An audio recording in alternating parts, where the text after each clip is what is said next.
Hey guys, welcome to the special episode of the Big Liberty Show. I hope you guys have been enjoying this July so far. What I'm going to be bringing you today is a very interesting discussion and / debate, one which I think sort of carried itself over in the written form between two gentlemen who are I'm going to venture to say they're liberals, and then they'll sort of self-identify as to where they are exactly in that descriptor, whether they're classical liberals or social liberals, we'll find out.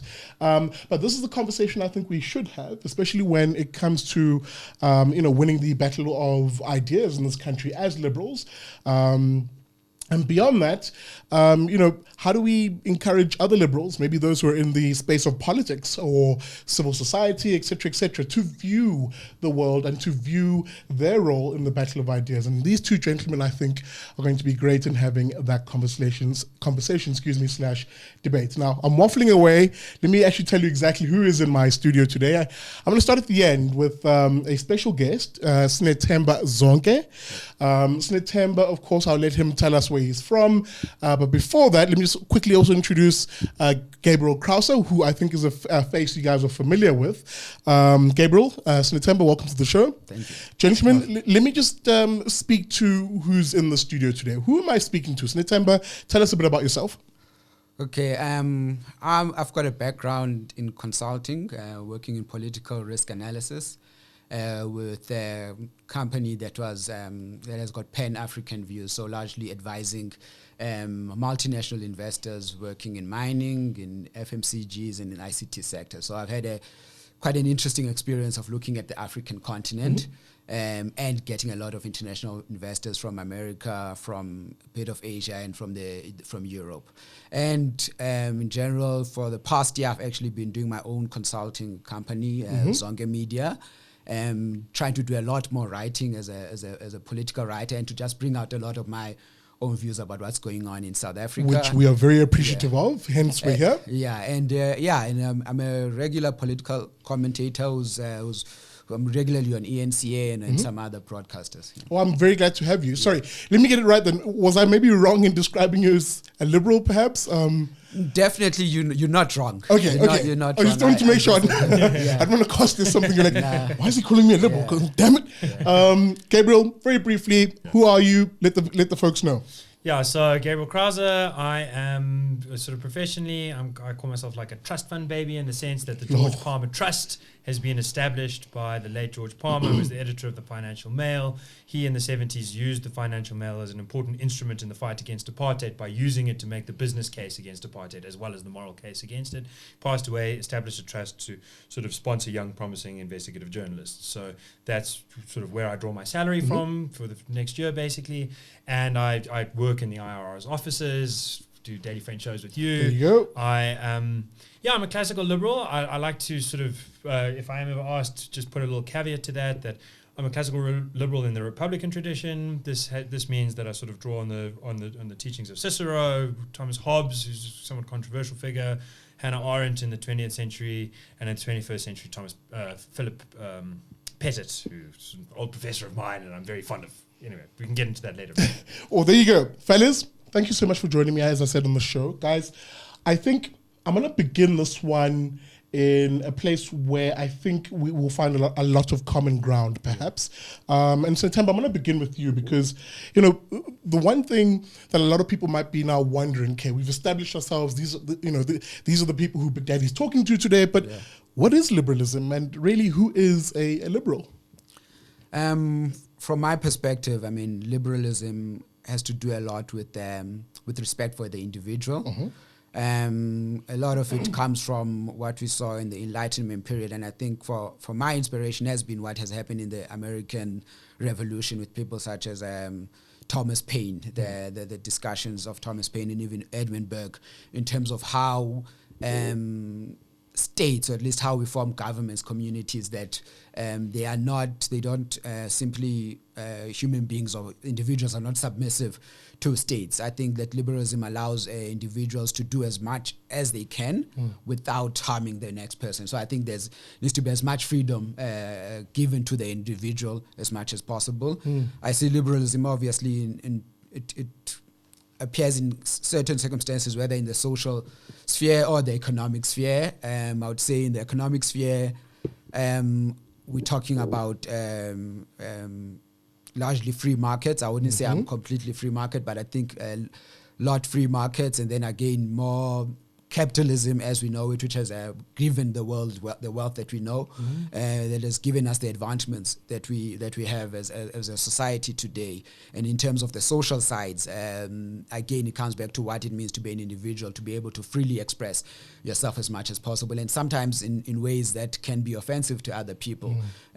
So I would say that's how I embrace in terms of my own liberalism. So you'd be an advocate, of course, of things like freedom of speech and free association as a means, really, of a society to express themselves. Yeah, indeed, I do. I do believe that. Sometimes it's uncomfortable, but that's how societies are built. Gabriel, I'm going to move to you. I think that was a very sort of, as I said, I think in this segment there'll be a lot of common ground. But what is a liberal, and who is a liberal to you? Yeah, no, I think Sinethemba really covered most of the key points. I think something that is emphasized in the Republican tradition that I mentioned earlier, that sometimes gets left out a little bit in other parts of the tradition, not to say it's denied, is this idea of the free market being a res publica, res Latin, thing publica, of the public, a thing of the public. So I like to remind myself and others that a free market is not like the government stays away and then the market does its thing. A free market is underpinned by, amongst other things, property rights. Those are constructs of the state. So it's a state-backed project. Every time a business opens up, every time you buy a house and you get a title deed, every time you buy a car and you get a blue book, you're getting writs from the state that say, we promise to protect you when you're using this stuff. Yeah. And if someone tries to take it from you, then it better be through a voluntary transaction. Otherwise, we're going to come and back you up. And so, I almost think the abhorrence of the use of force generally, if things can be done through contracts and voluntary agreement. Right. So, and overall, it's like, how does society get structured through like a liberal lens? Well, the way that it should be is that the state has this legitimate force that it uses to protect the individuals, and then the individuals have control over the state. And they have control over the state most obviously through the ballot box, where you can vote out state actors that aren't behaving in the way that you like. But there's also this very other important control, which I think you brought to the fore in terms of free expression. We control the state by speaking to it, by speaking about it, by making allegations against it, and complimenting it if it were to happen when the state does something good, encouraging. Very rare exceptions, that. But so it does happen inside South Africa and in other countries. Profound, disciplined media campaigns can change the country. And to some degree, we saw this with the Zuma must fall campaigns. Zuma, the prima facie evidence against him was around when he was made president. But a lot of people were like, hey, Zuma, we like this guy, 100% Zulu boy, like, don't make false accusations. You're just saying this because you've got some secret agenda. By the time big business, the media, the important pundits, the people on the streets had all come together to say, no, this is intolerable. He didn't last very long. And I think, in terms of the media, when you see the power of it, you just see where it's not available, that freedom to express. Why are authoritarian governments so afraid of people freely expressing themselves, especially the media? Because they know that the power of just being able to simply go online and be able to say anything about a government person is very powerful. That's what keeps them nightmares at night. But here's the thing, and you guys are already sort of touching on it in terms of the next questions I was going to ask you. In your view, explain how you think liberalism needs to be advocated for in SA politics in particular. And as you sort of think of that question, does it even have a place in South African politics, Sinethemba? I think it does have a place. And I think the big failure since 1994 was that liberalism is in our constitution. I think it's there. I mean, our society is... Our constitution, I think, basically gives us a path forward in terms of towards liberalism. And however, we've not necessarily reached it in many ways. And in 1994, especially when the current government won, it did not it actually lost a lot of some of the liberalism that it had during the struggle, and even as part of that first 5 years of democracy. And I think we've gone towards the more, I wouldn't say towards, I would say the more statist forms of liberalism that might exist in probably Western democracies, where we've got a more intrusive state than it should be. I think in the way we need to sell liberalism to South Africans, and I think one of the interesting videos that you had in the past was when you were speaking to people in the EFF, is to show people that really, what do you want to do with yourself in life? And do you want somebody to tell you what to do with yourself as an individual? When you wake up in bed, when you're going to school, when you're going to your job, what do you really want? And I think that's what we need to find a way of being able to speak to the common person, to show them that the government should not really be coming into your private space and telling you what to do. That's right. Obviously, and somebody else. So I think that there's been a trick, I think, that has been missed in South Africa in being able to reach the average, especially the majority of South Africans. It seems liberalism is largely something that is accepted by the privileged, and the largely poor, uneducated or rural don't seem to see at least that broad ideology. They might love certain aspects of it, but in terms of the full concept, they never, I think, really embrace it. And we'll touch on that last point just now. I just want to pose the question to Gabriel too. But Gabriel, I'm gonna just the ordering. And firstly, does liberalism have a place in South African politics? But really, how should it be advocated for in our politics? So does it have a place in our politics? One way to answer that question is to look at Parliament and say, there's our politics. There are our representatives. Does it have a place there? Almost not. The ANC, I think, has strayed very far from the classical liberal ideals that it did once espouse. The DA has increasingly strayed away from this too, and this is sort of what our debate is about. Yeah, we'll get to that just now. Yeah.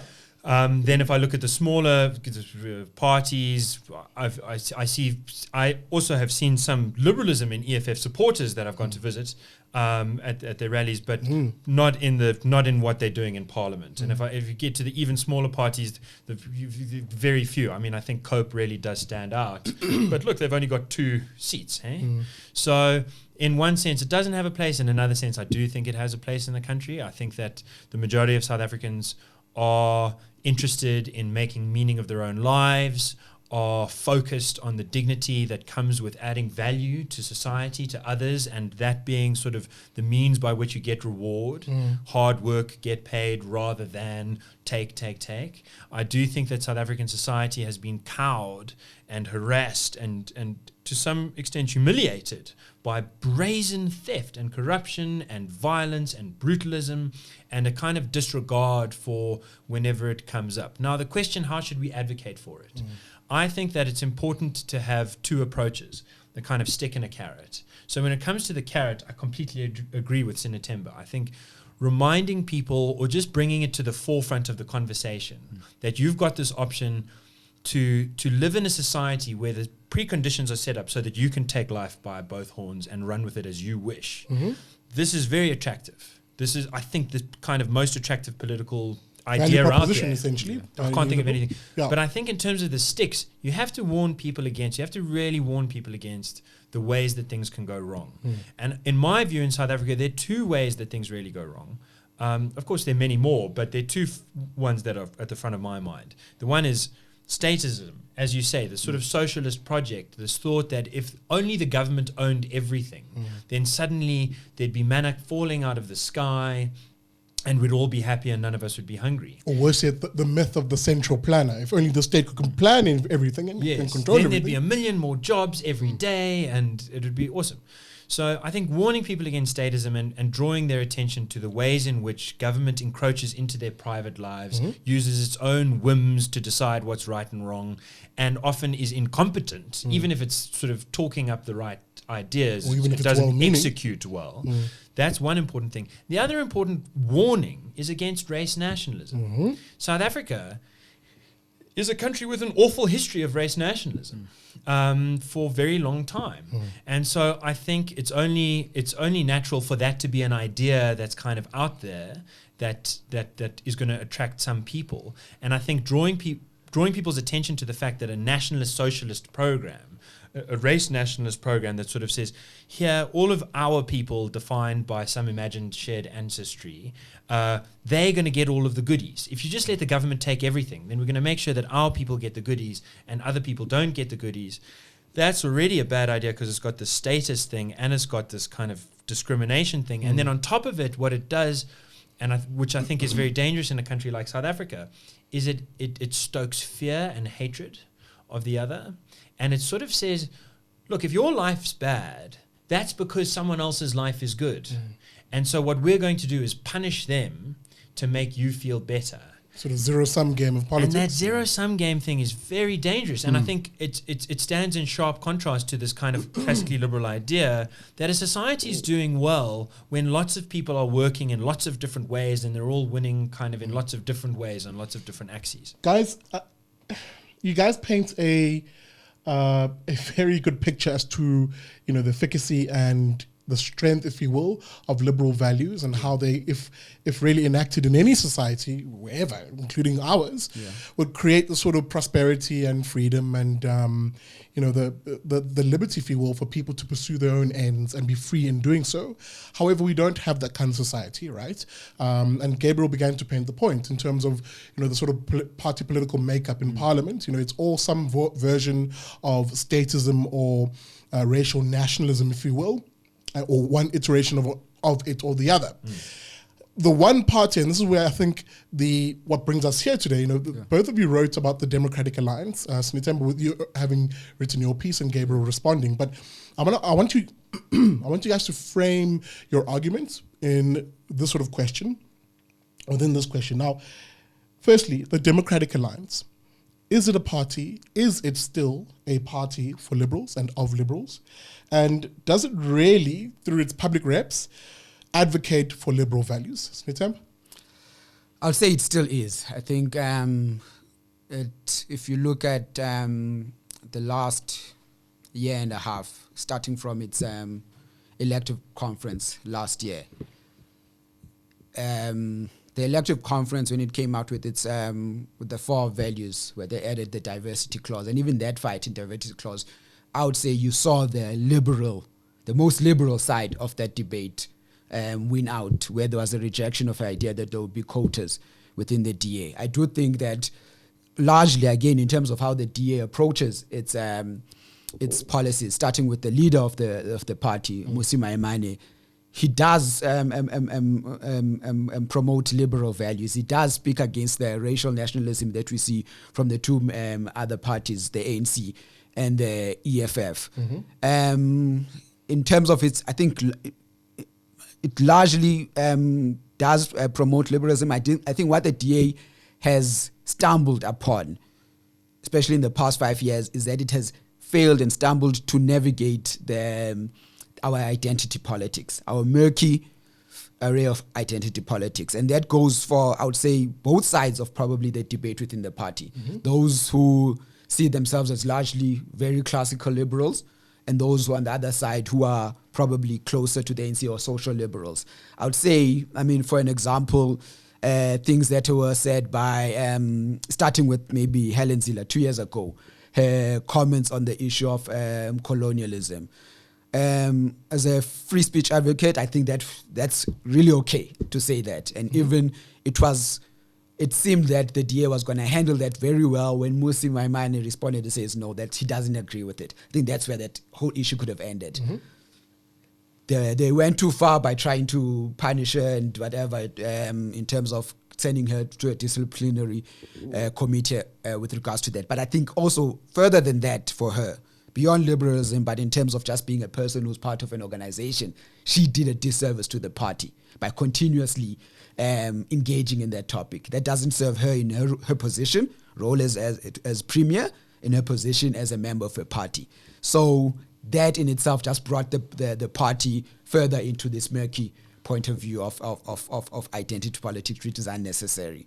And again, we've got the other people on the other side, with most recently, just before the election, the Schweizer-Reneke issue, where again you see that because of this murky area of identity politics, it seems that the DA wants to wants to react, or this knee-jerk reaction, because everyone always criticizes it, you're a white party. It seems that there's this been reaction that they need to show people that they are not racist, and so that anytime there's a story about racism, they need to be the first speaking there. And we saw again where the kind of pitfall that you'll get in there, and that's the mistake that it has made.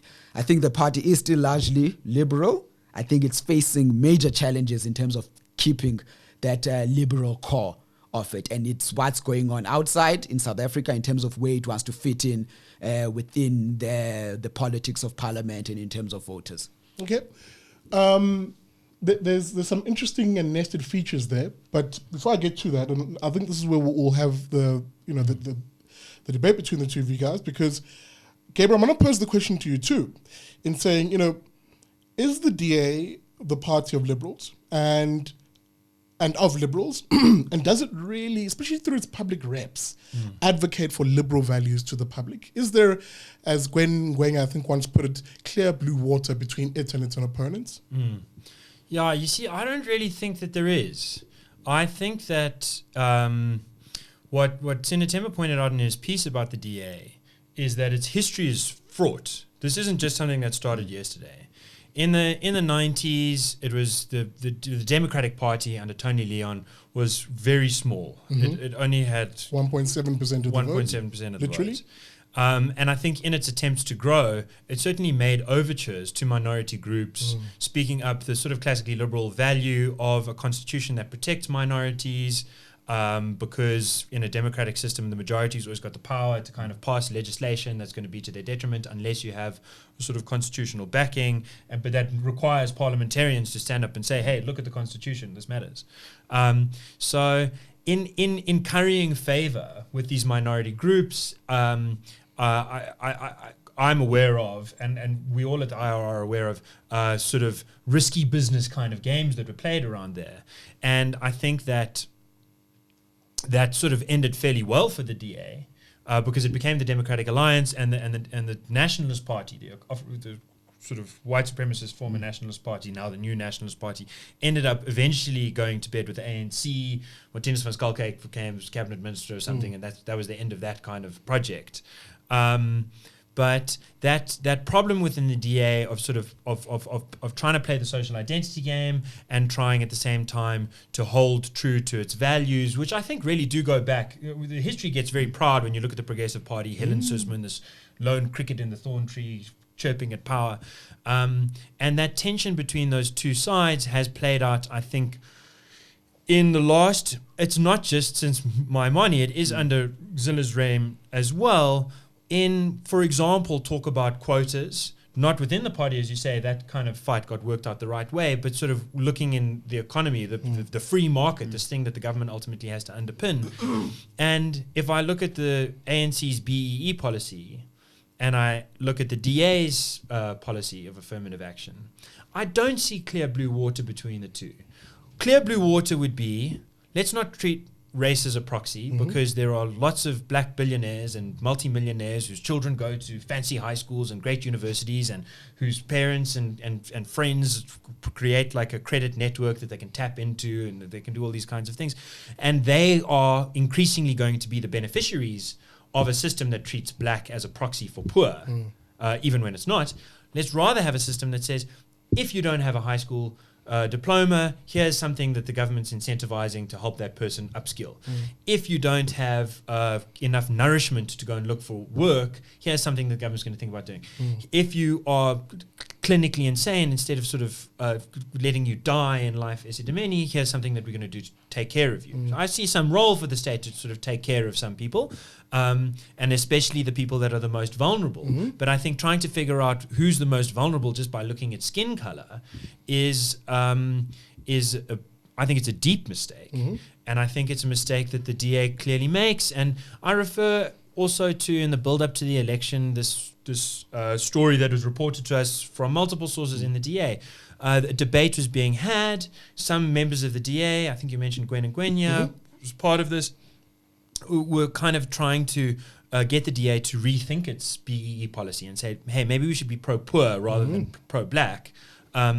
And Maimane got a bit frustrated with this and reportedly said, "Shut up," and that's how he ended the debate.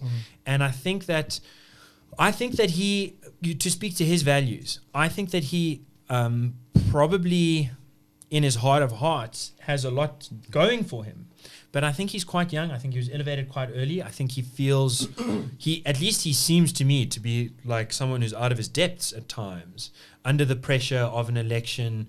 And then, the latest incident is Pumzile van Dam in the waterfront in Cape Town punches someone in the face because they looked at her the wrong way, because they said, "I'm looking at you the wrong way because you're black."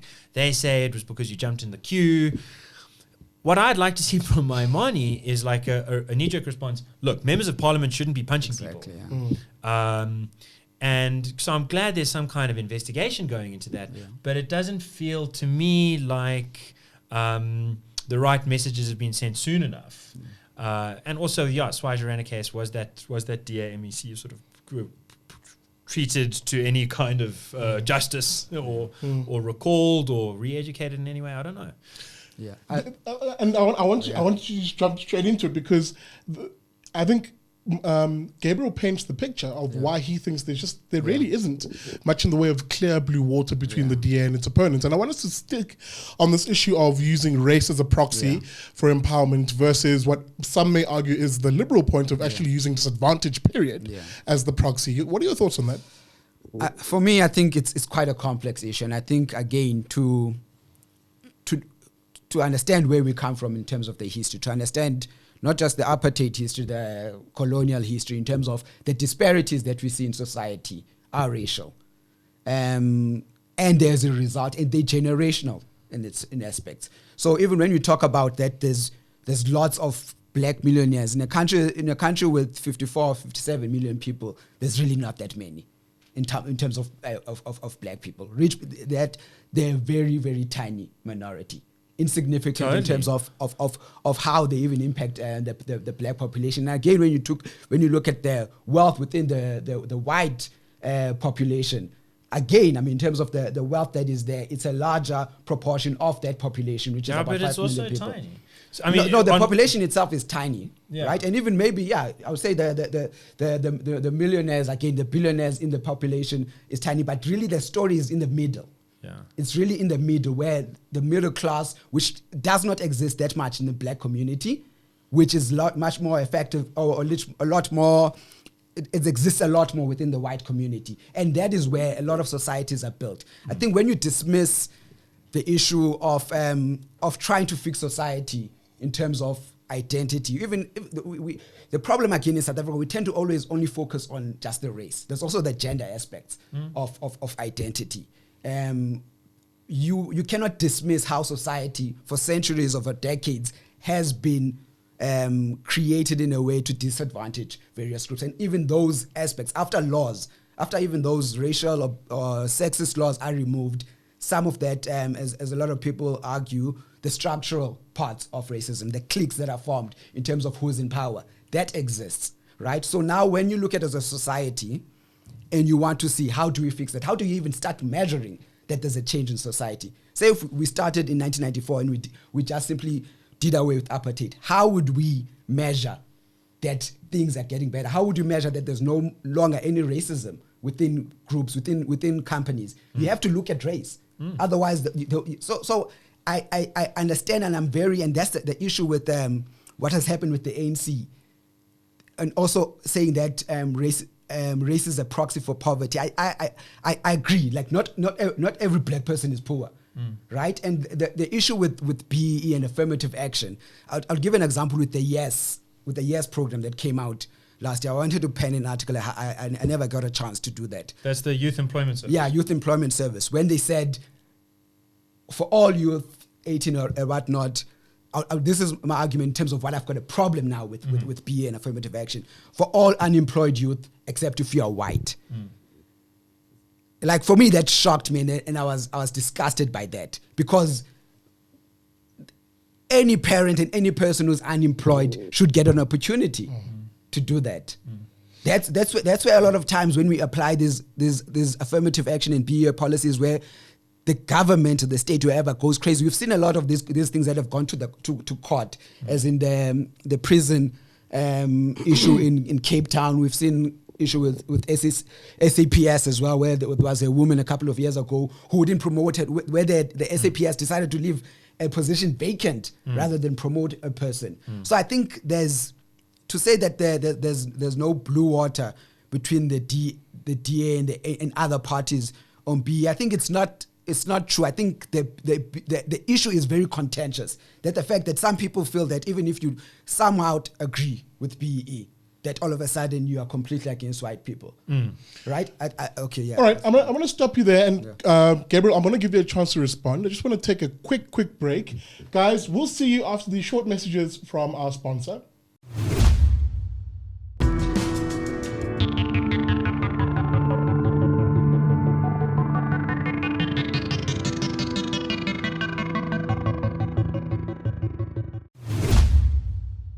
Hey guys, welcome back.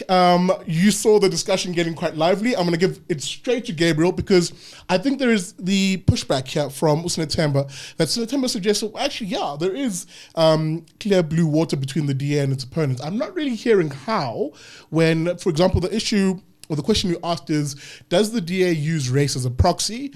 If so, how different is it to the ANC, which also uses race as a proxy? Gabriel? My deeper concern than just this issue of race as a proxy versus treating disadvantaged directly is this question of how should we think about wealth?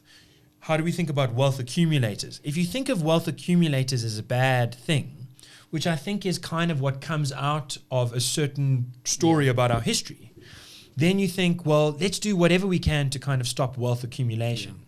And I think that's very dangerous. And I think that the DA could inspire if it really were to grab the sort of issue by the coat and say, look, we're here to say that the ANC is wrong to damn wealth accumulation. It's true that a lot of wealth that was accumulated under a racist system.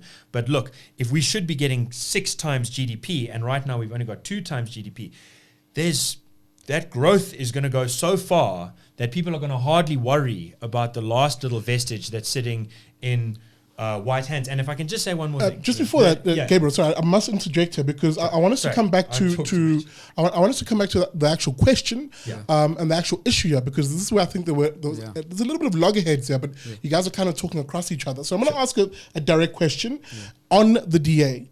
Is it winning the hearts and minds of South Africans based on liberal values and a liberal offering policy-wise to people? Because I think that comes back to the question of whether there is clear blue water, both in terms of actual policy and how it's presented to the public, or there isn't. And, you know, it just happens to be that if you are an established or an existing liberal, you get to understand what they mean. But if you weren't a liberal, you'd kind of be like, well, maybe they're just a better version of the ANC, which I'll tolerate. So it's a direct question, fellas, and I want you to be concise.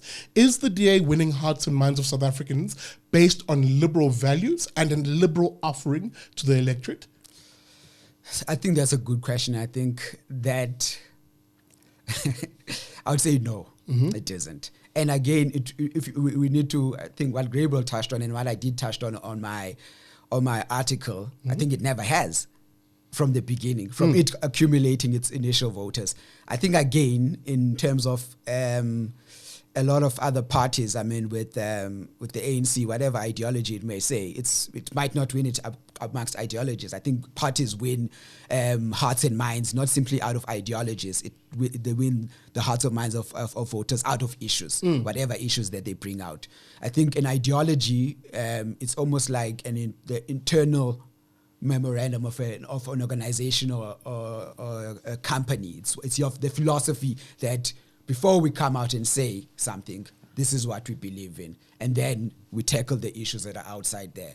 I would say where the DA, maybe its liberalism does come out in terms of it's how it has run its governments. It is how it has not kowtowed to, I think, to the racialism of the ANC in terms of how it has put together, I think, some of its government, and even how it has put together its own structure as a party. And again, I'll go back to its Congress last year, where there was that win that we're not simply going to have the demographic representation of our leaders. People will be elected But that's a little bit of a weasel, because I'll put it to you this way. That's one way of looking at it.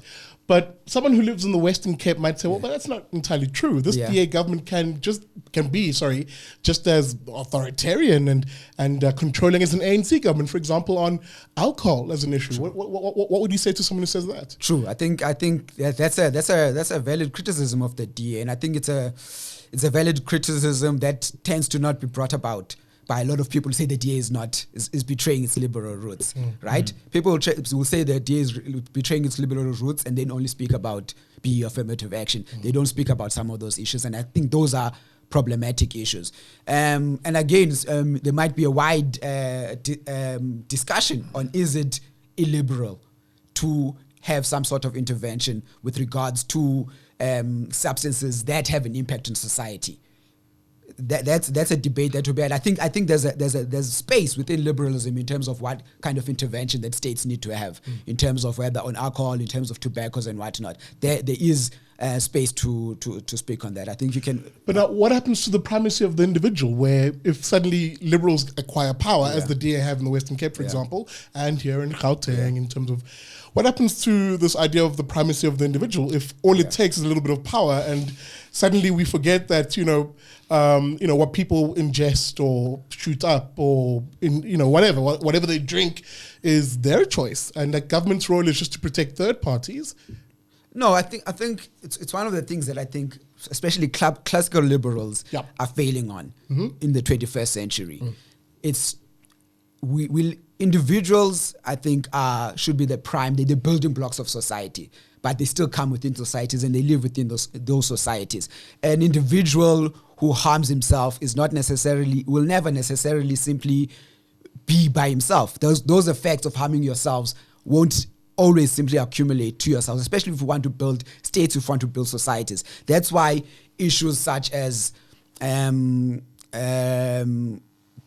kind of healthcare that you have in a society. I mean, if the burden of health of a society, if people are not healthy, that burden of health will be accumulated in other ways. People are less productive in such a society. Those things need to matter. I think if you're going to build a society, you need to understand that intersection between individual and the society at large.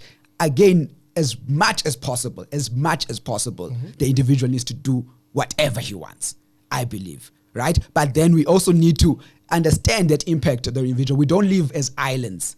Everything that we do has an impact. So for me, personally, I mean, I'm very, very, when it comes to substances and whatnot, I think we need to, and that's where, again, luckily enough, we're seeing that the world is going there. In America, with the decriminalization of marijuana and whatnot, and I think we need to start speaking about those policies. I think the DA has taken a position, again, in terms of being a lot more liberal with regards to what is going on in marijuana. I think there is, I mean, there's fair criticism in terms of how there was a law that the DA in Western Cape wants to put together right now in terms of alcohol, where the people who sell alcohol may be in trouble. I think that's problematic, and that deserves criticism. We don't hear about it from liberal. I think for me, it's issues such as BE which get the most attention, and people get a lot more emotional about it. It does not that it doesn't deserve criticism, but I think that's an issue. And we'll come back to some of these issues, because I think this is at the heart of what I want you guys to sort of have at it. Gabriel, I'm going to pose this question to you too. I mean, this is about the DA at the end of the day, because it is the outwardly stated Liberal Party in South Africa. Is it winning the hearts and minds of South Africans based on these liberal values, and specifically a liberal policy offering? No, it can't be. The numbers just say that it's been sliding in the last election, and that's on a low turnout. It really didn't manage to excite the base in any kind of way. Why is that? I think that's partly because of the fact that its policies often seem to be ANC light. I think partly it has to do with the fact, like, just to come back to the title deed story in KZN, I think that would be a real winning issue. I think if the DA could get like 1,000 people on the ground, going around, posters, pamphlets, get on radio, get on TV, go throughout KZN, if they'd for the year before the election had a big push there to say, vote for the DA and we'll make sure that you have something that you can trade or leverage at a bank, I think they would have seen pretty big numbers there. Part of the reason that I don't think they did that is probably fear. This is what's been privately expressed to me by some DA members, is that it's a scary place. There have been literally hundreds of political assassinations there, and the sort of juice-squeeze ratio doesn't seem to work out unless you have a real conviction for that place, and it's kind of the DA's base seems to be based elsewhere. I don't know. I kind of do want to venture into the Helen Zille thing, because I think you pointed out that parties don't always win in terms of winning hearts and minds. It's not always the policy in the kind of granular, detailed documents that we policy wonks read. Sometimes there's a personality factor there. Yeah.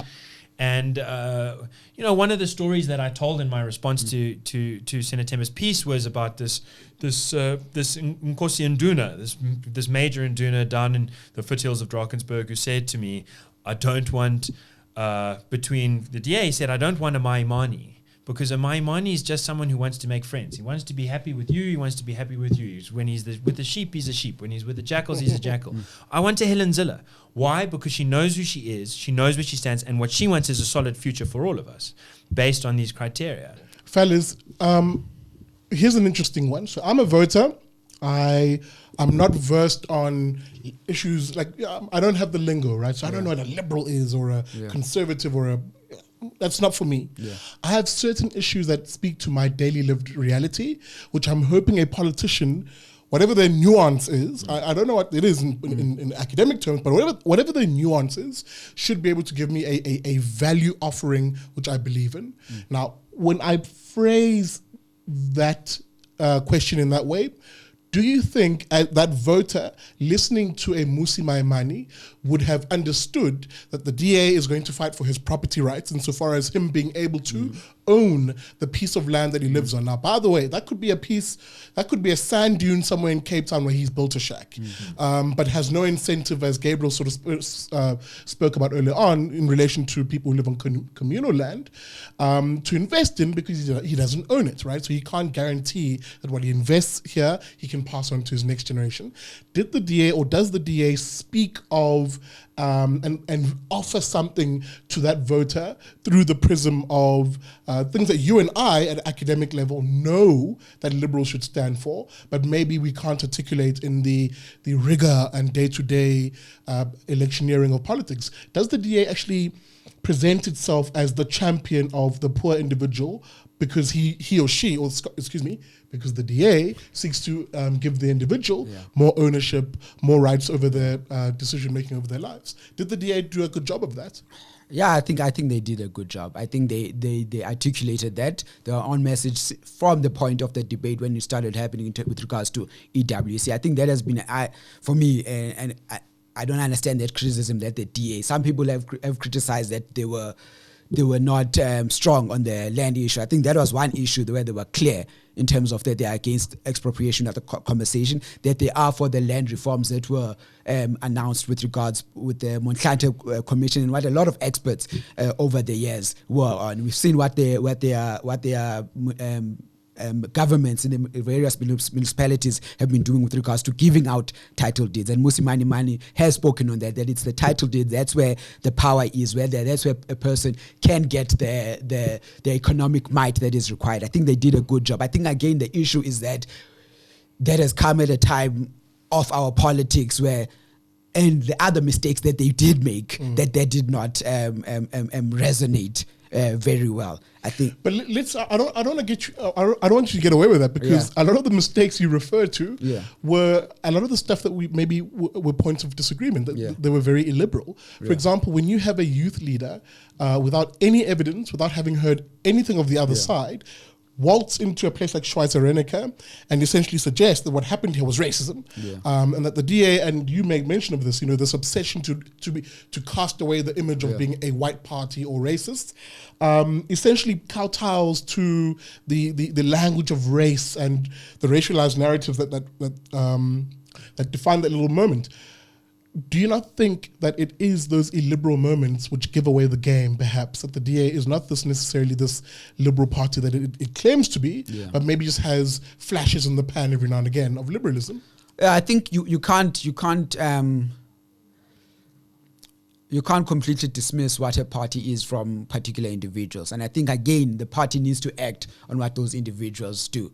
I think there's no purity of any party. I don't think you'll find any party in the world which calls itself whatever, that they're completely, consistently, always pure individuals on particular issues. That's a problem. I think that is a very problem. It comes from the leadership. Again, it comes from before. I mean, I wrote an article last year where Musi Maimane was speaking about white privilege. That's an unnecessary debate. No one was interested in the issue of white privilege. Will, I think, in my opinion, would vote for the DA, right? And the people that you are speaking to, and again, it comes to this issue that we were saying earlier on, that it seems to be, I said in my article, you seem to be blaming people for the privileges that they are born with. It's not anyone's fault, and we cannot take away that privilege. So those are the mistakes that the DA makes in terms of this society of ours, which is obsessed, and media as well. It needs to not try and win black people in that way by being the ANC. Gabriel, I'm going to give you a chance to respond. And in your response, I really want you guys to sort of look at, just focus on the DA a little bit. And a lot of stuff was said about Musi and his leadership. I want you to chip in here insofar as, has Musi been the effective leader that the DA has needed? Is there maybe scope for someone else taking the helm of the DA? And who does that, but what does that person look like in terms of the liberal cause? Yeah, so I think that the thing that makes me the most embarrassed about South African politics, there are things that make me profoundly depressed, but just a light embarrassment, is that we have once again gone through a national election in which there was no public debate between the main contenders. So which is a weird thing. It's so weird. It's like we don't take ourselves seriously. I think Musi Maimane should have made a really big noise about that. I think he should have demanded a debate with Cyril Ramaphosa. I think in terms of the DA being clear about EWC, it was clearly anti-EWC. But of course the problem is that the ANC is also anti-EWC half the time. When they're in Copenhagen, not Copenhagen anymore, but when they're in Paris and Brussels and Davos and asking for money, they're super not taking anything away from anyone. But then when they're in front of a crowd that they think wants to hear it, they say the opposite. So what Maimane could have done in a debate was pin Ramaphosa, who I think we all don't understand. Anyone who thinks they know what Ramaphosa is on about, in my opinion, is overestimating their cognitive abilities. But in a debate between Musi Maimane and Cyril Ramaphosa, he could have said, which one of these versions of yourself are you really? And I think that would have been great. I think a Maimane that doesn't demand debate in that kind of way is a Maimane that can't last. I'm a big believer in personal comeback stories and learning and growth. Another terrible... whatever, the story about Maimane throwing his wife under the bus. There was this really weird thing where he said, here's how white privilege works. My wife could have started a business because she knows all these rich people. I couldn't have done that. That's weird. Dude, if Maimane's wife wanted to start a business today, there would be so many South African investors lining up because she's the wife of Musi Maimane. The irony was Let's just wake up to reality, to where we are. So I think that... one of the things the DA needs to consider very seriously, and we're seeing this now, the next year and a half is going to be defined, a lot of its space is going to be defined by American primaries and and so far there's been a lot of British primaries. In other countries, there's this system where the party, who heads the party, there's some real influence from the people, either from all voters, open primaries, I'm a big fan of that, or just party members, or... you can just have 5 little delegates. I think if the Democratic Alliance wants to know what its future leader looks like, don't ask me. Don't ask a few important people on the board. Ask the people.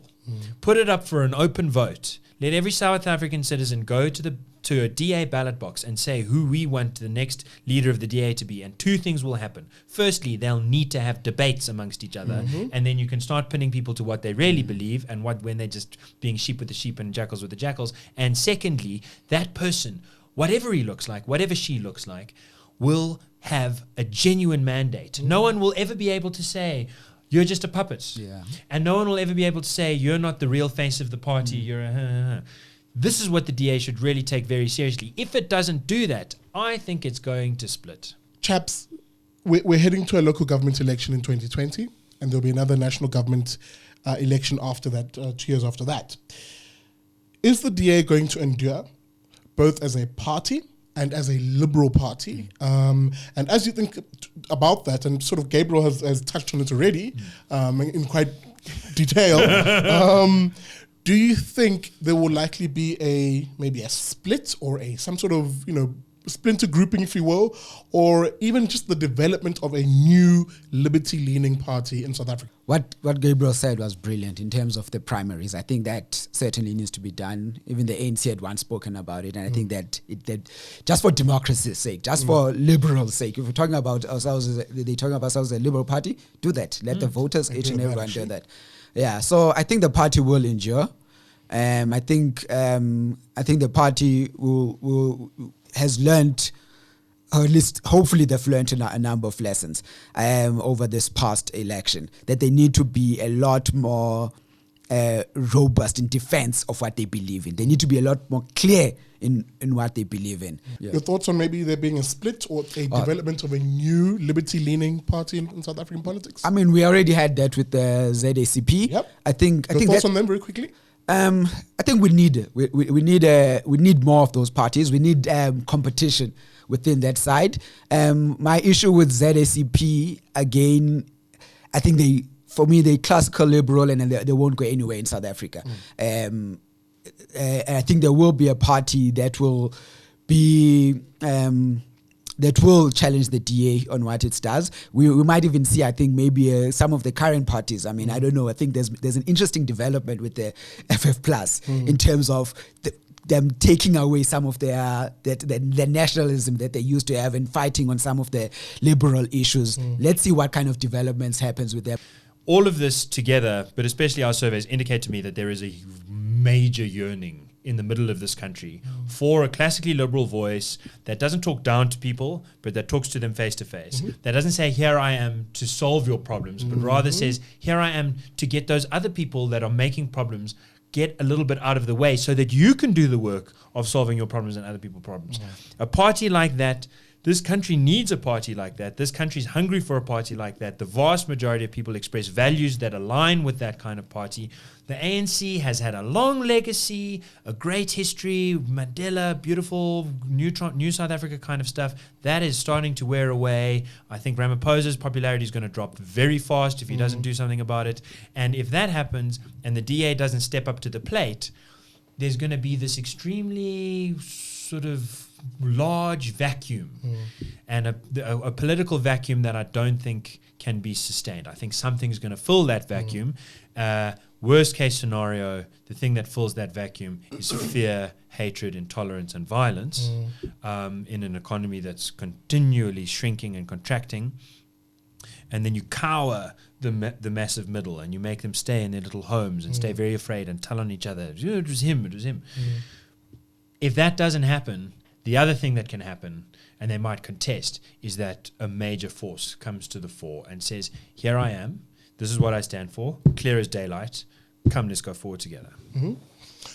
Totally hear it. Gentlemen, thank you very much. I think this conversation went on longer than I thought, but I'm happy that it did.